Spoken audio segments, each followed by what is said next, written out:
A reforma trabalhista, que entrou em vigor em novembro de 2017, trouxe inúmeras mudanças para o trabalhador.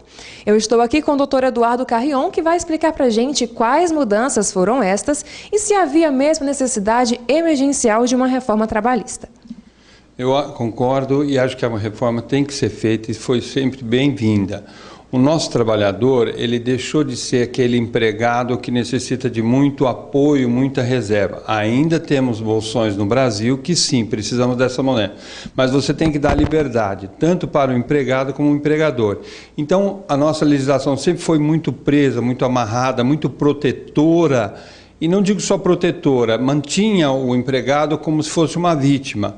E hoje a gente sabe que a cultura, a evolução da população não precisa mais desse tipo de engessamento. Tem que dar um pouco mais de liberdade, tanto para o patrão como para o empregado. Doutor Eduardo, e quais foram as mudanças com a reforma trabalhista?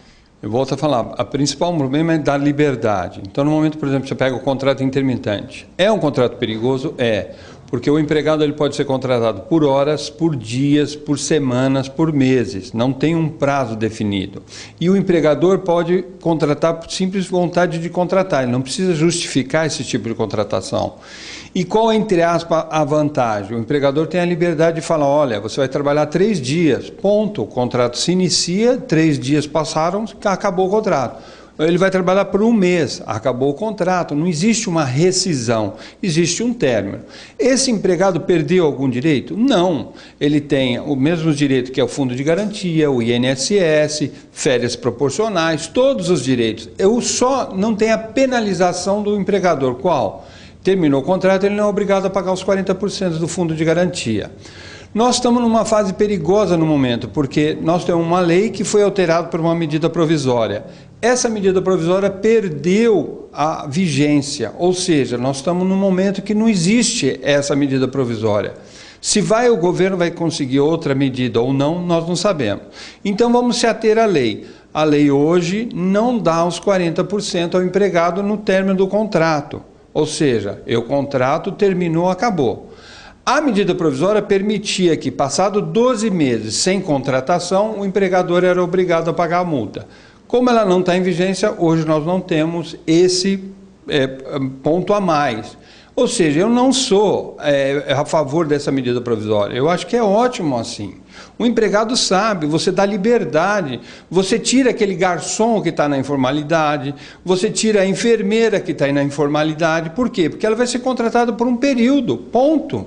Acabou, acabou. Ah, mas você tira a ideia do direito do trabalho, que é a continuidade. Essa é uma ideia que a gente tem a acabar no Brasil, né? Tem gente que contrata informal, tem gente que contrata escravos, isso é outra situação. Não do dia a dia, que para o empregador eu tenho a liberdade de falar, vou contratar a Morgana para trabalhar 1 semana. Ótimo, ponto. Ela sabe que é 1 semana e eu sei. Então eu tenho essa liberdade. Acho que esse foi um principal ponto. Outro que eu acho é em relação ao sindicato. Eu não sou contra o sindicato é necessário. Só que nós temos que ter um sindicato que sai da mesa e vai defender o trabalhador. E hoje a gente vê que a grande maioria dos nossos sindicatos não são assim. Então, no momento que ele tem que mostrar, entre aspas, serviço para você pagar a sua contribuição, ótimo, é a livre empresa, é o momento que a gente vive. A empresa que tem mais qualidade, se atua mais, vai ter mais pessoas ligadas ao seu sindicato. Você não faz nada, o que você quer dar para o seu empregador ou seu empregado? Então, não vou pagar. Então, eu acho ótima, 2 pontos muito positivos da reforma. E quais foram os pontos negativos da reforma trabalhista? Eu acho que o principal momento é quando você dá muita liberdade na hora dos acordos. Ou seja, você aceita muito o acordo individual.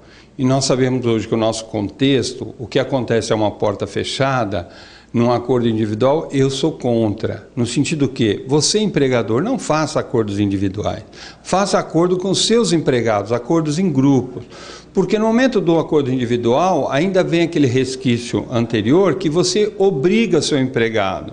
Porque você está numa situação maior, então você obriga, olha, você quer trabalhar comigo? Então você assina esse acordo. Então eu sou contra fazer acordos individuais. Eu acho que você faz para seus empregados por uma totalidade. Eu ainda acho que a gente tem que manter o coletivo. A reforma tributária era mais emergencial do que a trabalhista? Eu acho que o principal é nossa vida. Eu não digo jamais como empregador ou eu digo como eu sou consumidor, sou advogado, sou empregador. Os tributos que nós temos nesse país é enormes, né? Se a gente começar a falar da gasolina, do carro, do empregado, então você fala, o empregado quanto de fato custa para o empregador? Eu pago R$2.000 para o empregado. Pago R$2.000? Não, eu pago quase 4 por mês. E esse empregado não recebe nem 2. Então, essa diferença eu acho que era o principal ponto que tinha que acabar, no sentido de que você vai fazer aquele empregado ganhar melhor e o empregador ter coragem de pagar. Porque ele não pode abrir nada porque vira mais que o dobro em muitas situações. Então, esse é o principal ponto. Essa é a reforma. Sobre as reformas, sobre a reforma trabalhista, quais são os reflexos para a advocacia? Então, nós advogados, hoje a gente tem que tomar um pouquinho de cuidado na hora que você monta uma petição inicial. Porque antigamente, os pedidos não teriam que ser líquidos, então eles eram abertos. Então a gente tinha o costume de colocar a apurar e fazer vários pedidos. Então você, primeiro, não deixava a parte contrária saber do montante da verdadeira pedido seu, você obrigava o juiz a ter que, no meio daquela petição inicial, descobrir o que era verdade e o que era mentira, e agora a lei fala, olha, você vai fazer pedidos que você quiser, mas você tem que, primeiro, dar valores a todos eles. Segundo, se você perder muitos pedidos, você vai ter que pagar o honorário de sucumbência, que antes também na Justiça do Trabalho não existia. Então, às vezes, você ganha 2 pedidos e perde 3, você vai ficar devendo, por causa dos honorários advocatícios vão ser muito altos. Então, a gente tem que, como advogado, você tem que deixar claro para o seu cliente o que você está pedindo, o que é fato verdadeiro, o que é fato que você pode se ter verdadeiro, mas se você não tem provas, você não consegue nada também. Então, você tem que ter uma coerência maior na montagem da sua petição inicial.